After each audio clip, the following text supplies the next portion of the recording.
여러분 안녕하십니까, 기사친구의 조대호입니다. 자, 이번 시간은 네 번째 과목인 정보통신 개론 문제를 같이 풀어보도록 할 텐데요. 자, 정보통신 개론 문제도 사실상 시험 문제 나오는 유형은 그렇게 어렵지 않습니다. 자, 문제를 집중해서 보시면 아마 정보통신 개론도 고득점을 맞지 않을까 그렇게 생각을 합니다. 61번 문제가 IP 버전 6입니다. 우리가 보통 그 IP 버전 4를 많이 쓰는데요. 이 IP 버전 6는 IP 버전 4의 그 IP 주소의 한계를 벗어나서 거의 뭐 무한대 가까이 쓸 수 있는 그런 IP 주소라고 보시면 돼요. 개인적으로 이제 자기네 집에 쓰는 컴퓨터마다 IP 주소가 고유 IP 주소가 원래 있어요. 고정 IP 주소와 뭐 유동 IP 주소가 있는데 기본적으로 이제 그 우리나라에서 쓰는 이제 그 KT나 뭐 인터넷 통신사를 통해서 사용하게 되면 유동 IP가 부여가 되긴 하지만 기본적으로 이제 신청을 하게 되면 각각의 컴퓨터마다 고유 IP가 있죠. 근데 이제 세계적으로 이제 컴퓨터가 늘어나고 홈페이지 수가 늘어나다 보니까 이 IP의 수도 이제 한계에 다다르기 때문에 그 한계를 이제 벗어나기 위해서 IP 버전 6라는 게 등장을 한 거죠. 이 IP 버전 6의 특징으로 틀린 것은 그랬는데 1번이 바로 틀렸어요. IP 버전 6는 주소의 길이가 256비트가 아니죠. 더 많은 비트를 사용할 수 있다는 의미고 암호화와 인증 옵션의 기능을 제공하겠고요. 프로토콜의 확장을 허용하도록 설계되었고 그리고 흐름 레이블, 플로 레이블이라는 항목이 추가됨으로써 좀 더 많은 형태의 IP 주소를 부여할 수 있는 형태가 IP 버전 6다. 이렇게 보시면 되겠습니다. 62번 문제는 통신 소프트웨어의 세 가지 기본 구성 요소로 옳은 것은 데이터의 송수신 기능을 하고요. 통신할 때 이 하드웨어를 컨트롤할 수 있는 것도 있고요. 또 사용자의 인터페이스를 제어하는 것. 이런 것들이 이제 통신에 관련된 소프트웨어가 필요한 거죠. 뭐 사실 요즘은 이 통신 소프트웨어를 그렇게 많이 쓰고 있지는 않습니다. 과거에 이제 천리안 하이텔 나우누리 할 때 그때 이제 그런 소프트웨어를 썼었지만 그래도 우리가 이제 시험 문제에 출제될 수 있으니까 그러한 통신 소프트웨어는 송수신과 그리고 하드웨어 제어와 그리고 이용자 인터페이스를 제어한다. 이렇게 기억해 두시면 되겠습니다. 자, 63번 볼까요? 이기종이라는 것은 서로 다른 기종을 의미하는 겁니다. 서로 다른 기종의 프로토콜을 사용하는 망을 서로 연결하는 데 사용되는 장치 또는 시스템이다. 서로 다른 망, 이기종이란 말 나오면 무조건 게이트웨이입니다. 게이트웨이. 게이트웨이는 서로 다른 프로토콜을 사용하는 망을 연결할 때 사용한다라고 기억을 해 두시면 되겠습니다. 자, 64번 문제 HDLC가 상당히 중요하다고 본 강의에서도 많이 설명을 드렸던 거고요. 이제 주소부와 이제 주제 점검으로 외워라 이렇게 본 강의에서 했던 걸로 기억이 나는데요. 주제 점검, 이제 주소부, 그리고 제어부, 정보부, 그리고 검사부 이렇게 이루어지고 맨 앞쪽에 이제 플래그 비트가 존재하는데 0하고 1 6개라 그랬어요. 0, 1 6개 그리고 0 이렇게 플래그 비트가 존재하고 맨 뒤에도 0하고 1 6개 그리고 0 이렇게 플래그 비트가 양종단에 존재합니다. 이 문제 같은 경우는 이제 HDL 링크 구성 방식에서 따른 세 가지 동작 모드가 아니고 모드겠죠. 세 가지 동작 모드에 해당하지 않는 것은 그랬는데 정규 응답 모드, 비동기 응답 모드, 비동기 균형 모드 아닌 것은 2번이에요. 요거 잘 보세요. 응답 모드가 속하고요. 그 다음에 정규 응답 모드가 있고 그 다음에 비동기 응답 모드가 있어요. 그러니까 정규 응답 모드와 비동기 응답 모드 기억하시고 그 다음에 균형 모드로서는 비동기만 가능하다 이렇게 기억을 하시면 동기 응답 이런 건 없다는 걸로 여러분들이 기억하셔야 되겠습니다. 자, 이어서 65번 문제요. 자, 메시지의 임시 저장과 실시간 처리가 가능한 교환망이다. 자, 메시지를 저장도 할 수 있고 또 실시간 처리도 가능하다는 거. 우리가 그 메시지 교환 방식은 크게 회선 교환 방식과 패킷 교환 방식으로 구분된다고 우리가 배웠습니다. 그러니까 패킷 교환 방식은 또다시 크게 두 가지로 나눠서 메시지 교환 방식과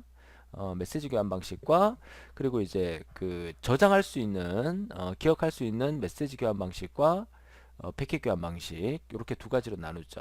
그러니까 회선 교환 방식과 패킷 교환 방식으로 이제 대표적으로 설명을 하고 메시지 교환 방식과 패킷 교환 방식 이 두 개는 묶어서 이제 축적 교환 방식이다 이렇게 얘기를 하죠. 결론적으로 그 메시지의 임시 저장과 실시간 처리가 가능한 것은 축적 교환 방식 중에서 이 패킷 교환 방식을 의미하는 거고, 여러분들이 기억하셔야 될 것은 교환 방식의 종류는 크게 회선 교환 방식과 축적 교환 방식으로 구분되는데, 축적 교환 방식은 메시지나 패킷을 저장 후 전달하는 방식이니까 저장 기능을 갖고 있다. 이렇게 기억을 하시면 되겠습니다. 중요한 문제고 본 강의에서도 많이 설명을 드렸던 부분입니다. 자, X25 프로토콜의 3개 계층은 프레임 계층, 물리 계층, 패킷 계층. 요거는 암기해 두셔야 돼요. 자, 아닌 것은 1번이 되겠고요. 67번은 전송 장애의 주요 형태가 아닌 것은, 전송의 장애라는 것은 당연히 뭐 잡음이 대표적인 걸 거고, 그 다음에 신호가 찌그러짐으로써 디스토션이라는 왜곡이 발생하는 거, 그 다음에 감쇄하는 거, 이런 것들이 되겠죠. 변복조는 단지 신호를 뭐 디지털에서 아날로그로, 아날로그에서 디지털로 바꿔주는 의미니까 장애의 그 형태하고는 전혀 거리가 멉니다. 자, 68번은 국제전기통신연합 약칭 ITU입니다. 이게 옛날 이름은 CCITT라는 거였거든요. 그러니까 CCITT가 ITU 원래는 정확한 명칭은 ITU-T라고 불러요. 그래서 이 ITU가 국제전기통신연합이라고 부릅니다. 자, 69번 시분할 타임 쉐어링 시스템에 대한 설명으로 거리가 먼 것은, 자, 시분할 시스템은 실시간 응답이 요구되죠. 그리고 컴퓨터와 이용자 사이에 서로 대화형으로 정보를 교환하고요. 다수의 단말기가 한 대의 컴퓨터를 실시간으로 또 시간을 분할해서 공동으로 사용하는 게 대표적이죠. 공동 이용이 불가능하다는 말 틀렸습니다. 정답 3번이 되겠습니다. 자, 70번. 자, HDLC 프로토콜은 비트 지향령이라는 말, 비트 지향령의 대표적인 게 이제 HDLC와 그 HDLC 동생이 있었다 그랬죠. SDLC라고. 이런 것들이 이제 비트 지향령의 프로토콜의 대표적인 것이고, 링크 구성 방식에 따라서 세 가지 동작 모드를 갖고 있고요. 또 데이터 링크 계층의 프로토콜이에요. 반이중과 전이중 통신이 모두 가능합니다. HDLC는 좋은 거잖아요. 불가능하다는 말 틀렸습니다. 정답 4번이고요. 자, 정보통신 시스템의 기능에 해당하지 않는 것은, 자, 거리와 시간을 극복할 수 있었죠. 많은 용량의 파일을 서로 같이 이용할 수 있었어요. 대형 컴퓨터의 공동 이용도 정보통신 시스템이 있음으로써 가능했던 일이죠. 비신뢰성이란 말이 잘못됐습니다. 정답은 3번이고요. 자, 72번 문제, 이렇게 그림이 나오면 이거 그 문제에서는 그림을 이렇게 그렸지만 제가 수업 시간에는 아마 이렇게 그려 드렸을 겁니다. 이렇게 해서 위쪽에도 이렇게 있어요. 이렇게 위쪽에도. 이게 뭡니까?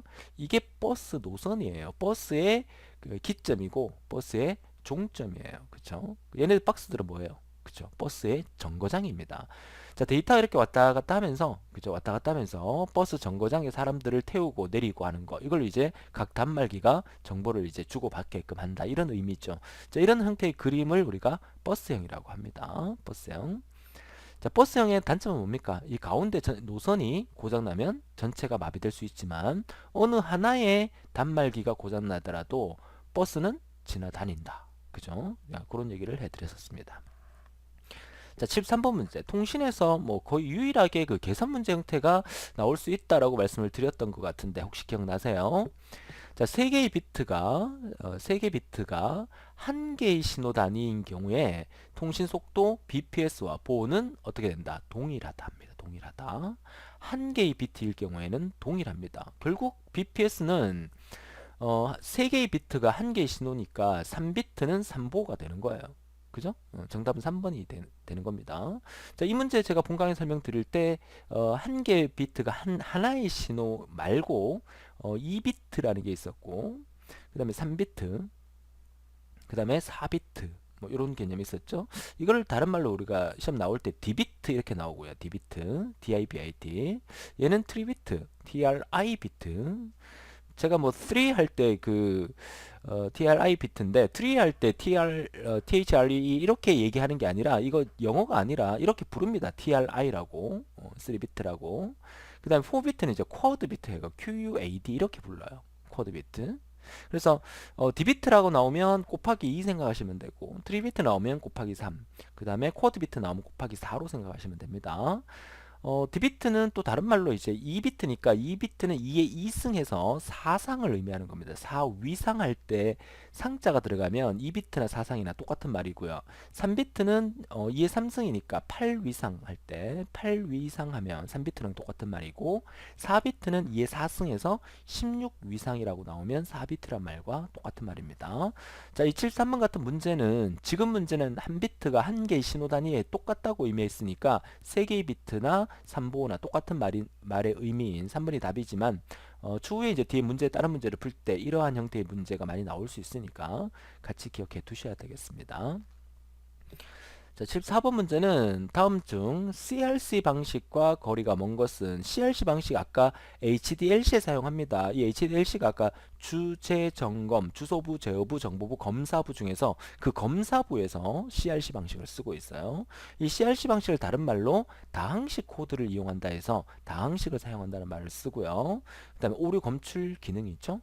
정답은 2번이 되겠네요. 자, 75번 문제.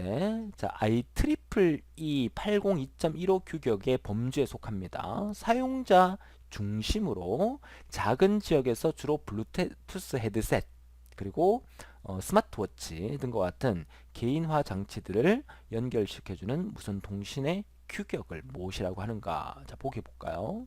자, 그 무선 통신 규격을 우리는 WPAN이라고 합니다. 이런 문제는 최근 문제로서 좀 생소한 문제이기 때문에 문제를 통해서 암기해 두시는 게 좋겠고요. 한번 나왔던 문제가 여러분 시험 문제 충분히 또 나올 수 있기 때문에 반드시 WPAN이라고 기억을 해 주시면 좋겠어요. W 약자는 와이어리스의 약자겠죠. 자, 76번은 컴퓨터의 물리적 자원들이 한 건물 내다라고 하면 그죠? 좁은 지역 내니까 바로 근거리 통신망, 로컬 에리어 네트워크 랜이 되겠고요. 자, 데이터를 양쪽 방향으로 전송할 수 있다고 했습니다만은 동시에는 안 된다. 뭡니까? 무전기죠, 무전기. 무전기는 오버 뭐 카피 하는 이유가 이제 내가 말 다 했으니까 이제 네가 말을 해라 뭐 이런 뜻이죠. 동시에 말을 못 하니까 그게 뭡니까? 이중은 이중인데 반만 이중이다 해서 하프 듀플렉스 반 이중입니다. 자, 78번 문제는 전송 제어 장치죠. TCU와 통신 제어 장치 CCU에 대한 설명으로 적합하지 않는 것은 가장 기본적인 개념은 우리가 제가 그 자다가도 깨어나서 이 그림을 알아야 된다라고 말씀드렸듯이 컴퓨터가 이렇게 있고요. 컴퓨터입니다. 그 다음 맨 끝에 단말기가 이렇게 존재합니다. 단말기. 그래서 컴퓨터 옆에는 뭐가 붙어 있어요? 그죠? 통신 제어 장치인 CCU가 붙어 있고 단말기 옆에는 전송을 제어할 수 있는 TCU가 붙어 있어요. 자, 그 중간에 전송 회선이 있으면 이 신호가 어떤 신호가 오느냐에 따라서 중간에 신호 변환기가 필요하죠.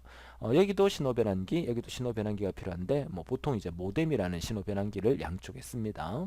자, 여기가 통신 회선이고 자, 컴퓨터를 그 기준으로 해서 전체적으로 이렇게 구분했을 때 컴퓨터까지를 딱 끊어서 이 부분을 우리가 데이터를 처리하는 데이터 처리계라고 불렀고요. 나머지 전체를 우리가 데이터 전송계라고 불렀습니다. 자, 그리고 오른쪽 두 개 이거 묶어서 우리는 DT라고 불렀고요. 자, 왼쪽 두 개 이거 묶어서 우리도 역시 DT라고 불렀어요. 자, 가운데 이 두 개 묶어서 신호 변환기 묶어서 우리는 DC이라고 불렀어요. 자, 기억납니까? 자, 이걸 우리가 정보통신 회선 구조도다 이렇게 해서 자다가 또 깨어나서 이렇게 그릴 줄 알아야 된다라고 말씀드렸는데 자, 적합하지 않는 것은 그랬습니다. 자, TCU 전송 제어 장치는 입출력 장치에 대한 각 데이터를 전송 회선과 접속 및 전송 제어를 수행한다. 여기서 입출력 장치라는 게 단말기죠. 그래서 이 단말기로부터 여러 가지를 처리하는 거니까 전송 제어 장치 맞고요. 통신 제어 장치는 어디에 컴퓨터에 대한 각 데이터 전송 회선과의 접속 및 전송 제어를 한다 해서 컴퓨터 바로 옆에 붙어 있는 게 CCU니까 2번 설명도 맞는 말이죠. 자, 통신 제어 장치는 많은 통신 회선수를 취급하기 때문에 메시지의 처리 기능까지도 갖고 있습니다. 거의 컴퓨터의 비서 역할을 하죠. 맞는 말입니다.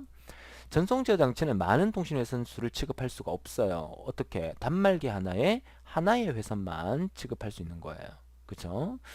만약에 여기서 단말기가 여러 개 붙는다면 이 CCU를 통해서 또 이렇게 해서 단말기 하나 붙고 또 이렇게 해서 단말기 하나 붙고 그죠? 이렇게 진행이 되죠. 자, 이렇게 하다 보니까 또 CCU의 기능도 또 너무 과부하가 걸릴 수 있으니까 우리는 이런 거 썼었잖아요. 삼각형. 이거 뭡니까? 여러 개의 신호가 들어와서 하나의 신호로 출력하는 거, 이거 멀티플렉서, 다중화기다. 자, 이런 것도 우리가 본 강의를 통해서 배웠었습니다. 자, 정답 3번이 되겠고요. 자, 79번 보죠. 자, 아날로그 데이터를 디지털 신호로 변환하는 과정을 우리가 PCM 변조 과정이라고 하는데, 이 방식의 순서, 제가 아마 본강에서 어떻게 외우라 그랬죠? 그죠? 표양부, 이렇게 외우라 그랬죠. 표양부. 표양부복 이렇게 외우면 더 좋겠고요. 표양부, 표보나 양자와 부호화를 거쳐서 아날로그 신호를, 그쵸? 디지털 신호로 변환하는 과정이에요. 자, 본 강의를 통해서 제가 이 아날로그 신호를 디지털로 변환하는 이 PCM 변조 과정을, 표본화는 어떤 과정인지, 양자화가 어떤 과정인지, 그리고 부호화가 어떤 과정인지를 아마 설명을 드렸을 겁니다. 다시 한번 참고해 주시면 좋겠습니다. 자, 마지막 80번 문제입니다. 자, 정보통신 시스템에서 송신할 비트열에 대해서 NRZ과 RZ와 같은 변환을 수행하는 것은 당연히 전송장치에 해당이 되겠죠. 자, 여기서 말하는 이 NRZ와 RZ는 Non-Return to Zero라 해서 제로로 되돌아가지 않는 방식과 제로로 되돌아가는 방식이 있어요. 자, 이건 뭘 의미하는 거냐면, 본 강의에서 다루지 않았기 때문에 제가 설명을 좀 드릴게요. 자, 이렇게 신호가 이렇게 날아가면, 자, 이 신호가 우리가 컴퓨터에 따라서 이제 뭐 컴퓨터의 신호 이진 신호니까 1, 0, 1, 0, 뭐 1, 1 이런 신호가 있다고 쳐요. 그러면 이 신호가 이게 올라가는 플러스 측과 그리고 마이너스 측이 있다고 가정을 할게요. 그럼 여기가 0이 되겠죠? 그러면 여기서 이 0을 기준으로 어떤 신호가 이제 1이면 올라가고 0이면 내려간다고 가정하면 보통은 이렇게 되잖아요. 1, 0 이렇게 1, 0. 자, 이게 이제 보통 기본적인 신호 방식이에요. 디지털 신호 방식. 그런데 이런 경우가 있어요. 자, 보세요. 0으로 되돌아간다, 안 되돌아간다는, 여기가 1, 0, 1, 0, 1, 1이라고 하고, 역시나 여기가 플러스, 마이너스가 0이에요. 그럼 신호를 보낼 때 1이면 올라가요. 그러고 난 다음에 갑자기 0으로 되돌아와요. 이 0으로 되돌아온다는 말은 이쪽 0으로 되돌아온단 말이에요. 그 다음에 0일 때 내려갔다가 다시 0으로 되돌아옵니다. 이렇게. 자, 1일 때 올라갔다가 0으로 되돌아오고, 자, 0일 때 내려갔다가 0으로 되돌아오고, 1일 때 올라갔다가 0으로 되돌아오고, 다시 1일 때 올라갔다가 0으로 되돌아와요. 이게 바로 0으로 되돌아오는 방식이라 그래서 RZ 방식이라 그러면, 그럼 얘는 뭐겠어요? 얘가 바로 NRZ가 되겠죠. NRZ, 0으로 되돌아오지 않고 1일 때 그대로 유지됐다가 2,0일 때는 그대로 밑으로 내려갔다가 이렇게 움직이는 게, 이게 NRZ 방식이에요. 그림으로서 좀 기억을 해 두시면 좋겠습니다. 타블렛에 전자펜으로 쓰다 보니까 제가 원래 판서 글씨는 본강에서 보시면 그렇게 못 쓰는 거 아니죠. 근데 이 타블렛으로 쓰면 이렇게 글씨가 전부 다 엉망이 됩니다. 자, 타블렛 기계를 좀 좋은 걸로 바꾸든지 해야지. 그죠? 네, 좋습니다. 이렇게 해서 우리가 정보통신 개론 문제를 같이 풀어봤는데 어떻게 좀 도움이 되셨습니까? 자, 역시나 문제풀이는 반복이 중요하기 때문에 한 번 듣고 이해 안 되면 한 번 더 들어주시고, 또 다른 문제풀이 강의를 통해서 여러분의 부족한 부분을 채워줄 수 있는 그런 여러분이 되셨으면 좋겠습니다. 오늘도 즐거운 하루 되십시오. 지금까지 조리였습니다.